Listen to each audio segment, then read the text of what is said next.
Bien, bonjour à toutes et à tous. Aujourd'hui, nous sommes encore sur le site des Papeteries Etienne et si j'ai souhaité y revenir, c'est parce que je suis accompagné par Gilles Martinet. Gilles Martinet, vous le connaissez sans doute, il est membre du pôle culture et patrimoine et il est directeur d'une société spécialisée justement dans le traitement de la pierre et donc surtout le métier du patrimoine, Astley Conseil. Et si j'ai souhaité être avec lui, c'est parce que les métiers de la culture, souvent à Arles, on s'interroge en disant mais la culture n'est pas pourvoyeuse d'emploi. Or, son activité et celle de bien d'autres démontre le contraire et j'ai souhaité qu'il nous en parle. Voilà, donc je suis arlésien depuis 1997 avec une activité de chef d'entreprise dans le domaine du patrimoine depuis le début.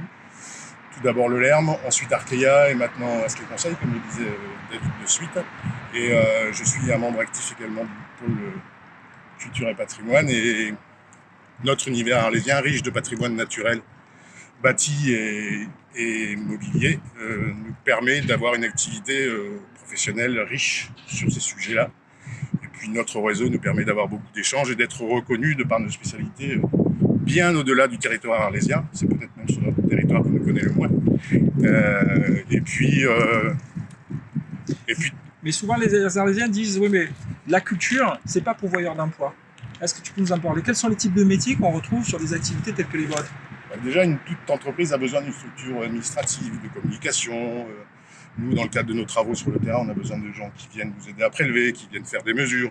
Donc on a toute l'échelle possible du diplôme et la formation aide aussi beaucoup, la formation sur le tas. Là, j'ai embauché quelqu'un que j'ai formé moi-même, à qui je donne mon savoir. On peut aller du niveau, on va dire, lycée, jusqu'au doctorat, mais il ne faut pas qu'on s'en reste. Il ne faut pas qu'on en reste au doctorat et à la science et à l'élite. Donc on est bien d'accord que la culture sur Arles, c'est une véritable économie et que demain, c'est source non seulement de richesse, mais aussi d'emploi. Je crois que la communauté d'agglomération avait fait une belle étude à ce sujet. Sur le territoire d'Arles, c'est 5,7% de la population active, alors que la moyenne nationale est plutôt sur 2,5%. Certes, c'est un réseau de petites entreprises, si on nomme pas d'autres qui sont des grandes entreprises, mais aujourd'hui, dans mon entreprise, j'en ai 2.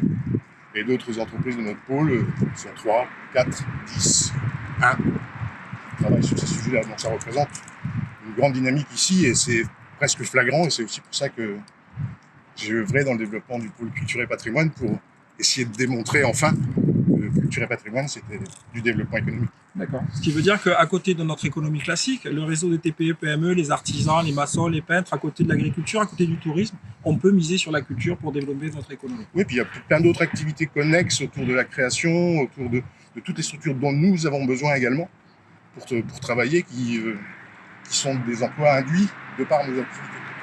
Très bien. Merci beaucoup, Gilles. De rien.